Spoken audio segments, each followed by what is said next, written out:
What would it take for me to join the Conservative Party? What policies would the Conservative Party need to adopt for me to be willing to join that party and for me to be willing to wear like a t-shirt like in public saying that I'm a member of that public party, for me to wear a jacket and go to their events? Number one answer is drug addiction, the drug issue, the drug culture. There is a real opportunity for conservative parties or the Republican Party to bring in someone like me as a supporter by being the party that is really going to solve the drug problem. I want the destination to be a culture and a country of sobriety. Drug abuse and addiction cost American society more than $740 billion annually in lost workplace productivity, healthcare expenses, and crime-related costs. Issue number 3, I'm going to skip number 2 and come back to it. I think we've got to come to some kind of reasonable accommodation about what is the meaning of capitalism in the future. If you just openly say, okay, the society we want to have in the future is, like Denmark, a capitalist society, but a capitalist society that cares about the poor, a capitalist society that's capable of addressing problems like healthcare is too expensive, education is too expensive. The result is a very, very broad category of being pro-capitalist that can include a lot of people who are now on the left and on the right. All right. So what's number 2? What is number 2? Immigration/refugee policy.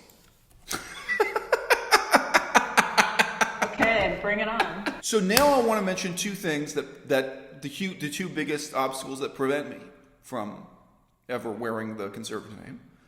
First one, you can guess, you've heard a million times. Indigenous people, First Nations, Native Americans. I mean, you call yourself a conservative party. What the hell is it you're trying to conserve? Not Ojibwe culture, apparently, right? Not the Ojibwe language. Whew, okay, and then the other point, you also could guess from the name of this YouTube channel. So this is my point 2 on my 2-point list for why I wouldn't end up with a conservative party, is separation of church and state. If the Conservative Party or the Republican Party remains the party of Christian theocracy, I can't have anything to do with it. For reasons that'll soon become clear to you in the audience, I decided to challenge myself as a thought exercise. What would it take for me to join the Conservative Party? What policies would the Conservative Party need to adopt for me to be willing to join that party? And I'm not talking about a rebranding where they change their name. For the Conservative Party to still be called the Conservative Party, and for me to be willing to wear like a t-shirt like in public saying that I'm a member of that public party, for me to wear a jacket and go to their events and say, yeah, I rep this party, they support this policy, therefore I support them. Got my girl Melissa on the other end of the line. And Melissa is American. So for her, the question is exactly the same, but it would be the Republican Party. And if you're watching this in some other country, it's some other question.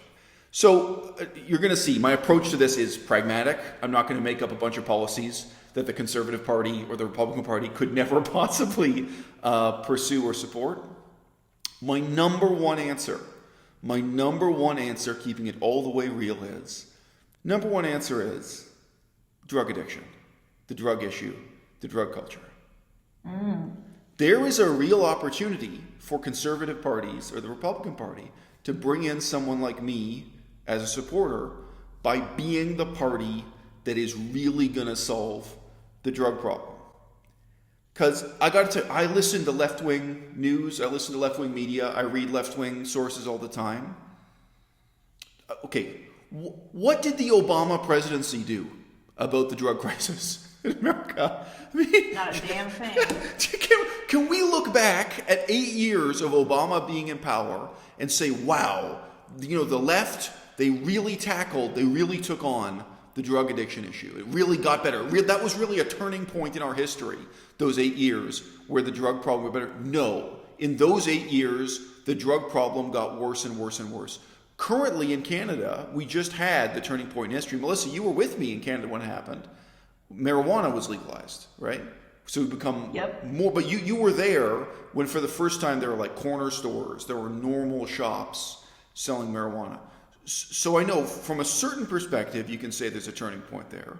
But you and I, Melissa, we've lived through, what used to be the crack epidemic, what used to be the crack epidemic and the heroin epidemic has expanded and expanded into being the fentanyl epidemic and the K2 epidemic. And none of the older epidemics went away. We've still got an alcoholism epidemic, in case you didn't know. Yeah. And when you walk the streets of Los Angeles or you walk the streets of Vancouver, you see it and feel it and smell it and hear it. Oh, God. Oh, yeah. I don't even want to get... You remember, so that was the first time you saw someone with a needle in their arm in public. I mean, where you really... That's right. Yeah, and I went and visited my brother in San Francisco a couple months ago, and again, I saw someone openly shooting up on the street. Mm-hmm. Needle in arm, yeah. Well, what burns me is, so I listen to left-wing sources like the Young Turks, and they often talk about poverty, and what they mean is drug addiction. Like, they'll literally make a statement about people living in tents on the streets of one city or another. Right. I was looking at Philadelphia last night, documentary about Philadelphia. They had a huge number of people living in tents. It's not poverty. And left-wing groups like the Young Turks, they will, with zero irony, point the finger at the White House, point the finger at Donald Trump, and say that he's lying about the economy doing well, saying that he's lying about the unemployment rate, because they claim, just look at these people living in tents, therefore poverty is terrible. No. Yeah, that's pretty dishonest, yeah. It's the drug problem. It's the drug crisis, and there's a really deep disadvantage on the left, or prejudice in effect, that will prevent them from getting tough on drugs, from getting serious about drugs. And let me just add too. Okay, so when I say I'd be willing to support, this is the first check mark that would make me willing to support the Conservative Party. I want a long-term end goal. I want the destination to be a culture and a country of sobriety that's predominantly sober, where drug use is a very minor. And I'm willing to look at examples like Japan. I'm willing to look at examples like Singapore. I'm willing to look at examples like communist China.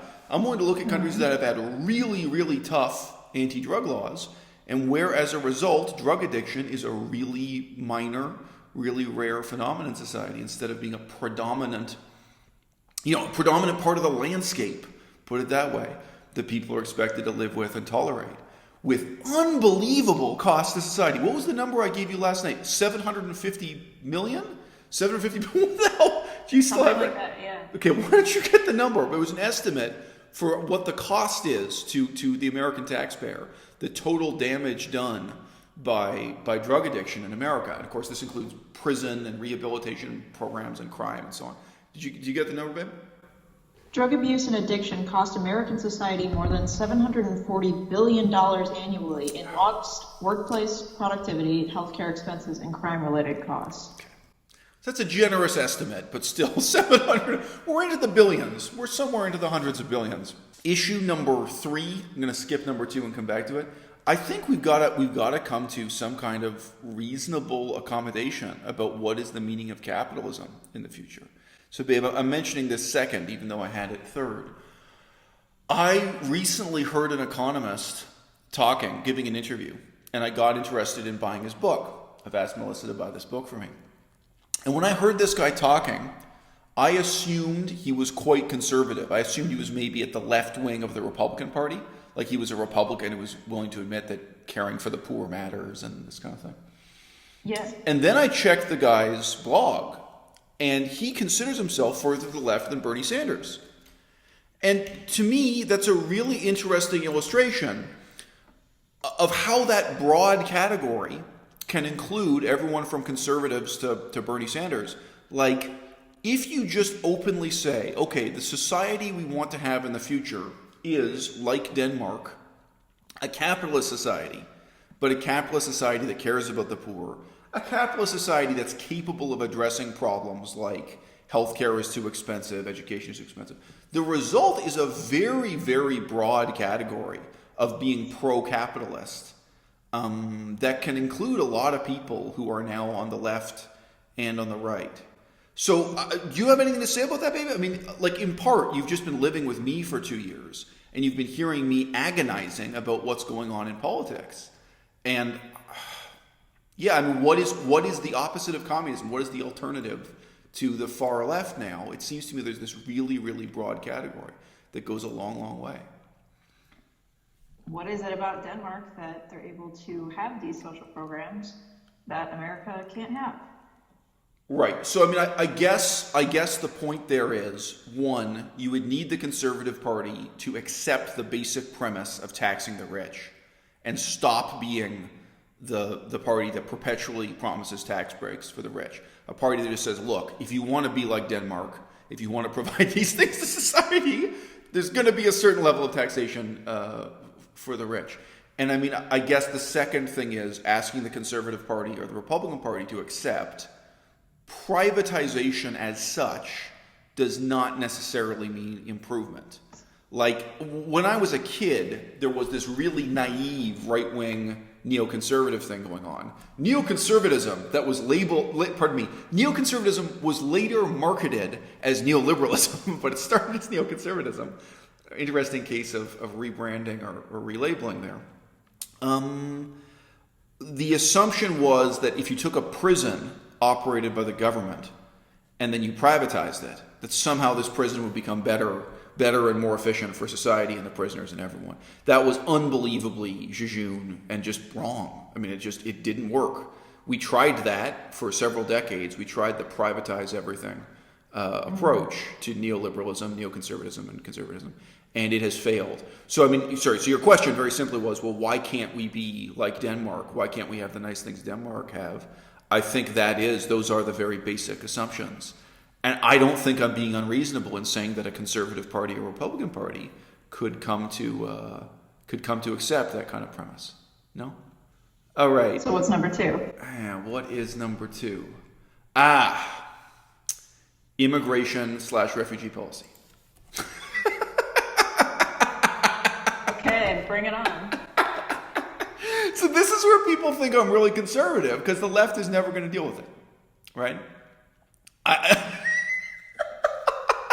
So could we have, it's not too much to ask, could we have a Conservative Party or Republican Party that openly rejects and overturns the bullshit propaganda that infinite numbers of immigrants are good and wonderful for society, that accepting infinite numbers of refugees and asylum seekers is good for society? Can we have a Conservative Party or Republican Party that just openly rejects that whole discourse? Because the left is never going to do it. The left is debating whether or not they should have entirely open borders. That's become completely surreal on the left. So sure, I'm looking to a Conservative Party or a Republican Party to have a get tough on immigration stance, get tough, basically quit the current United Nations treaties and commitments to accepting refugees, and totally overturn the neoliberal tradition, the neoliberal attitude towards immigration. That's what I'm looking for. Okay.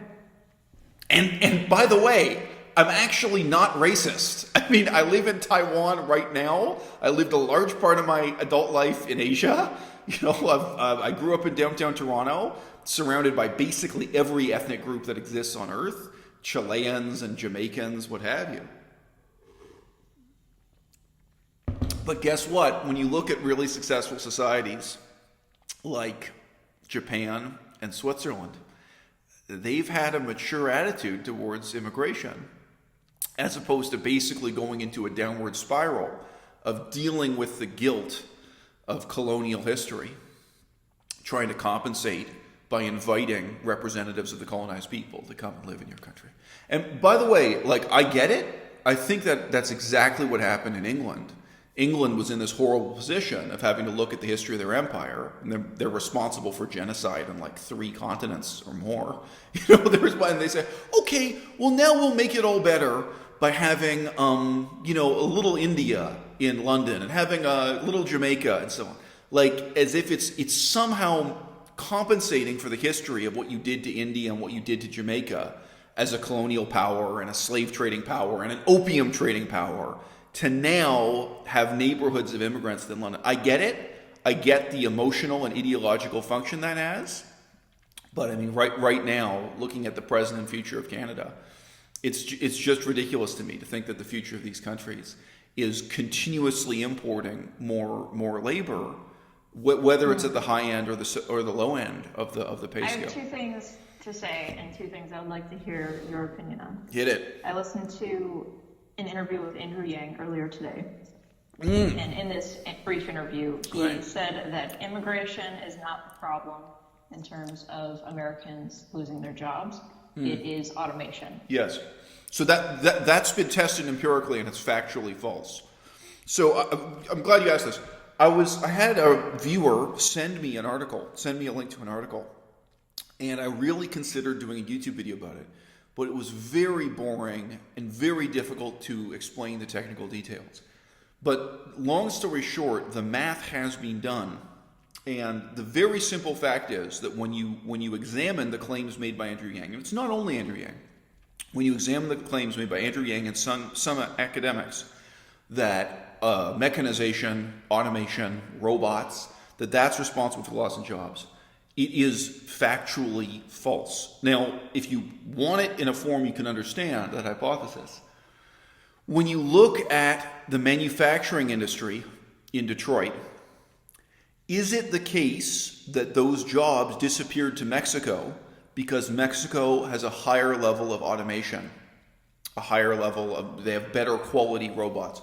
Did the jobs relocate elsewhere because of higher levels of automation, mechanization, and so on? No. The jobs left because of lower wages in Mexico. Why did jobs relocate broadly? So not just the car industry. When you look across many industries, why did jobs relocate from the United States to China? Is it because in China they have higher quality mechanization, higher rates of automation? No. And there are methods we can use economically to really measure that, to measure how many jobs disappeared because of robots, in a word, because of automation and mechanization, how many disappeared because they moved elsewhere where wages are lower. So those are measurable things in economics. It's not surprising. What else do economists have to do but measure those kind of things? And when you do the math and when you look at it, no, it is completely false that historically up to this point, what's happened under NAFTA and deindustrialization, it is not due to, put it this way, deindustrialization was not caused by mechanization. It was not caused by higher levels of information technology.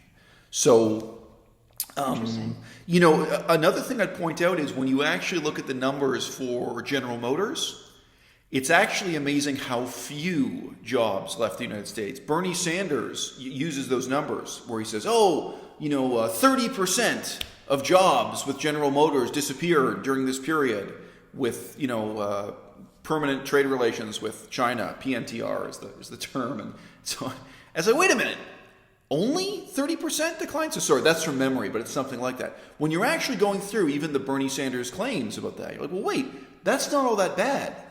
And the reason is that the jobs that stayed in America were, as you can imagine, jobs related to finances and design.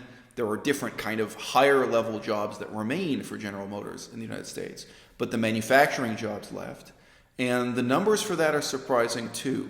So, the fact that today people like designers and even, people doing financial planning, the fact that those people use computers, the computers don't actually replace them. The computers don't eliminate those jobs. So that is a significant and interesting little digression here, is to what extent is the threat of future automation real? Maybe we can debate that. But historically, up to this point, what Andrew Yang is saying is completely false. So, and the facts are out there for people who actually want to look into it. Okay. So, let's come back to the original premise. The original premise was the threat to our jobs is not immigration, it's mechanization. Okay, well, quantitatively also, you can say as a fact, the threat to our jobs is not immigration to the United States. It was the jobs actually leaving the United States. It was jobs actually leaving America for Mexico, leaving America for China. And that's part of the same calculus. If people immigrate to the United States, then they're paid the same wages as Americans. They're not earning the same wages they would earn if they'd stayed in China. So there is actually an underlying significant point there. Yeah, go on. Okay, yeah. The other thing is, I read an article the other day that, I've heard about Japan, that they have a declining population and more people there are of the elderly population, just because. Yes, huge issue for Japan. Correct, yeah. Well, I was reading an article about Korea, that Korea is also starting to experience this problem and that the birth rate is not replacing, and they spoke highly of countries such as the United States and Canada because they have more open border policies. Yeah. Their population, our population in America is continuing to grow, and they don't contribute that to the people Right. that are here, are, having more children. It's Right. that we have immigration policy that is allowing for more and more population growth. So what do you think about that? Okay, so all right, this is a great question. I'm really happy to digress on this. The Japanese model of the economy has advantages and disadvantages. One of the advantages is that they have lower unemployment during a recession than we have during a boom.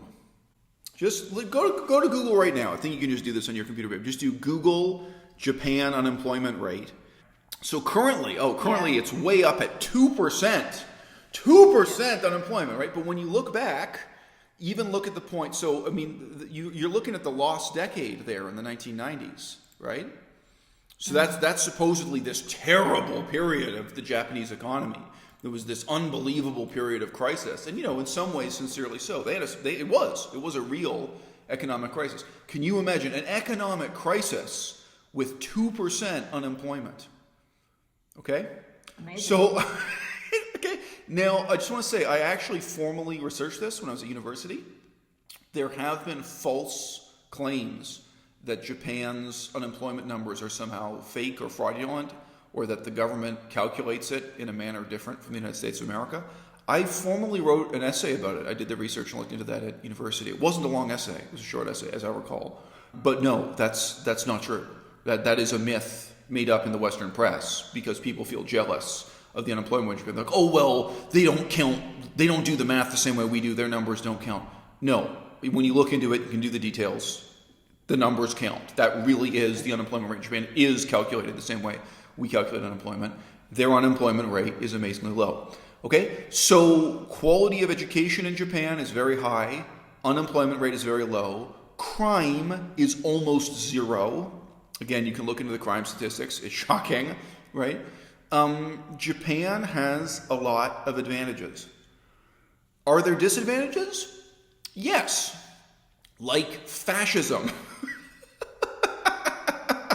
A lot of Japanese are basically fascists. A lot of Japanese are unbelievably racist and xenophobic and have authoritarian hierarchical attitudes that would also shock you. Now,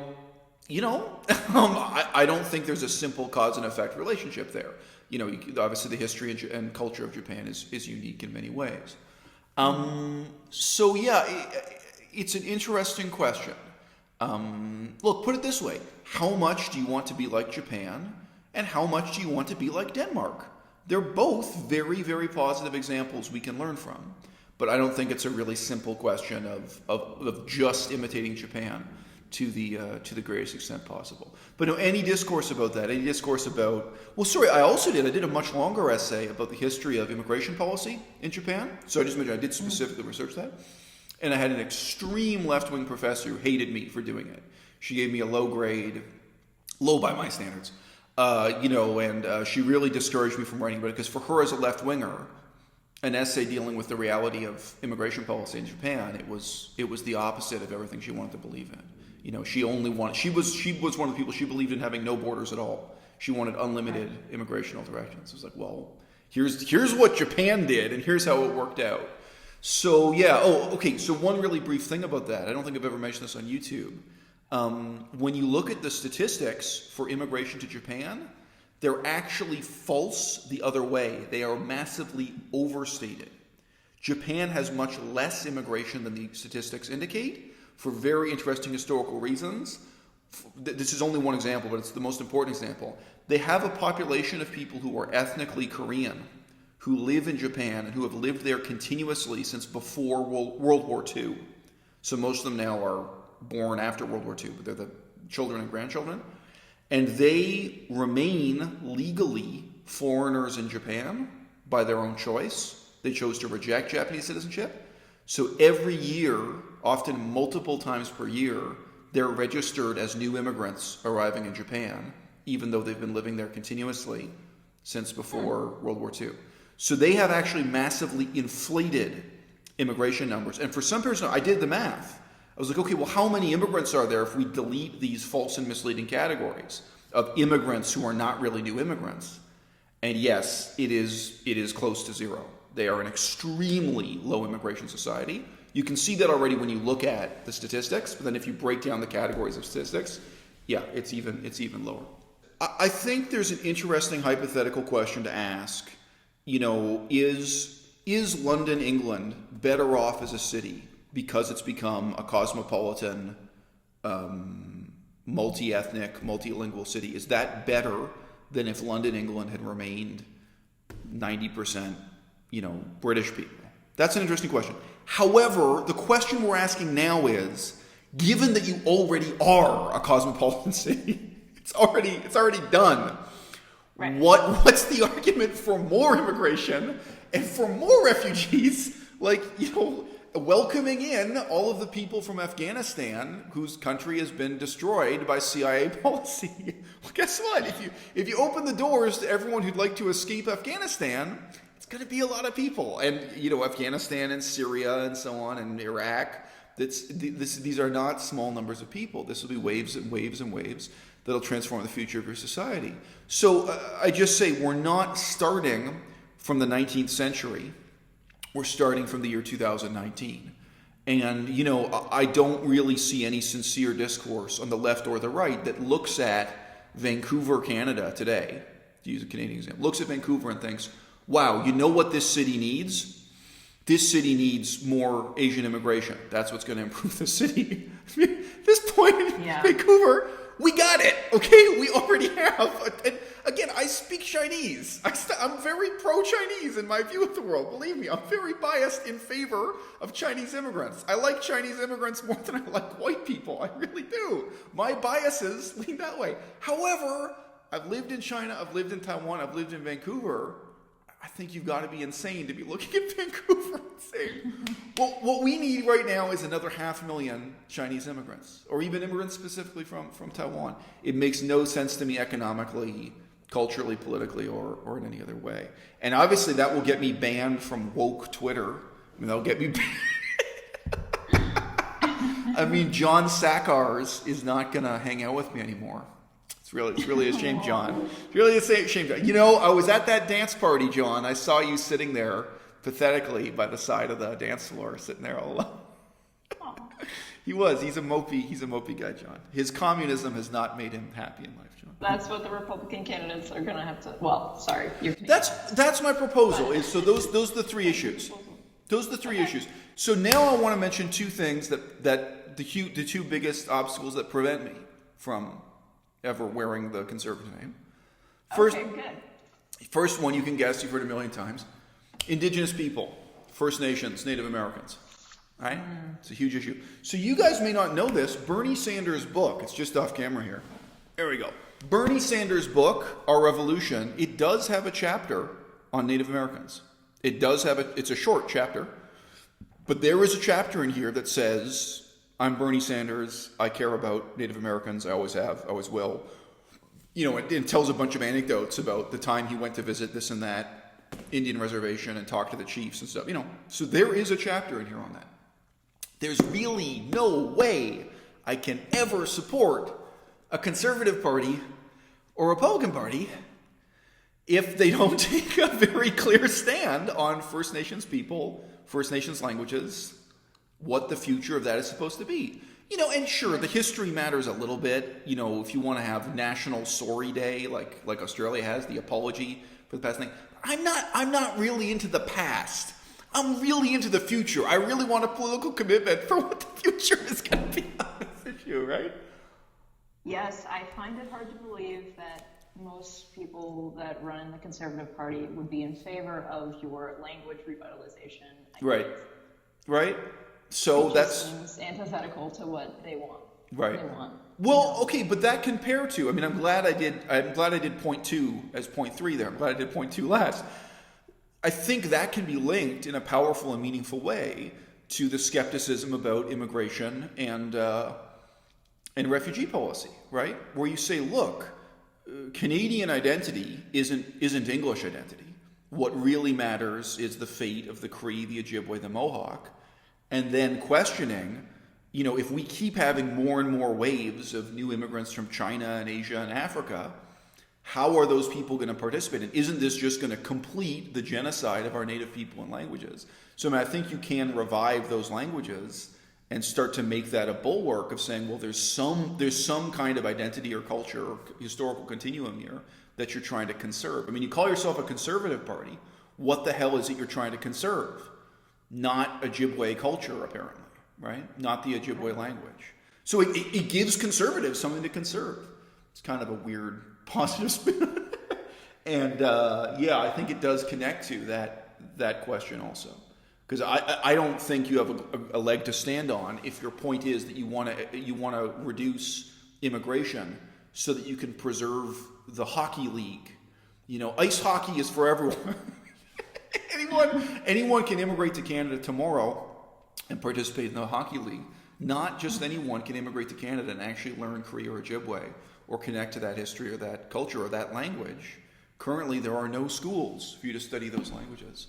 And trust me, I would know. I have a long email correspondence with all the universities about just how hard it is to learn those languages in Canada.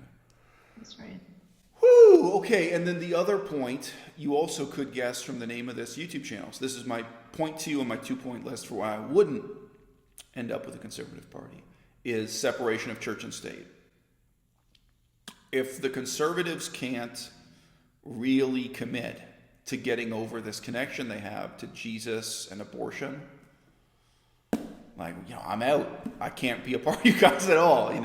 If the Conservative Party or the Republican Party remains the party of Christian theocracy, I can't have anything to do with it. And that's probably easier for Americans to deal with than Canadians, because at least in America, you guys do have a constitution that sets down in principle separation of church and state. The Constitution also supports the progress of science over religion and stuff. But that's asking a lot from the Conservative Party. And if they do that, if they take an aggressively secular stance, that will let them finally get rid of the homophobia issue in the party, right? Because as long as you're the party of traditional Christian values, then you're the party of homophobia, you're the party that's opposed to legal abortion. There are a lot of real limitations to what conservative can ever mean or be in practice as long as you're connected to that. So it would be convenient, even if it were completely cynical, for conservatives and Republicans just say, look, we're drawing a line, and from now on... Hey, there might be hope. Yeah. Look, Trump got in office, and he is really not somebody that a Christian...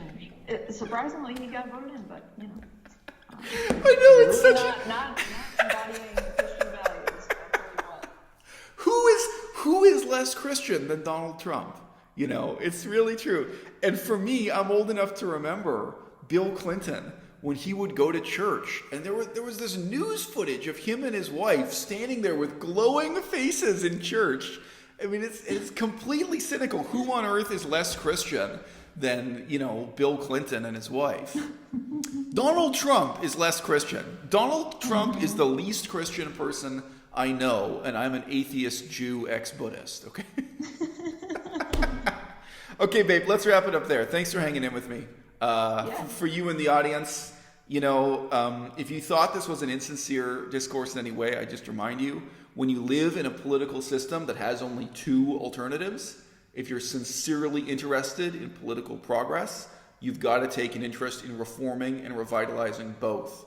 I would love to see a reform and revitalization of the conservative tendency, if only because that would then force more better ideas, better progress on whatever the anti-conservative tendency is. I definitely do not want to live in a society where political discourse is a meaningless debate between Christian conservatives and crypto communists.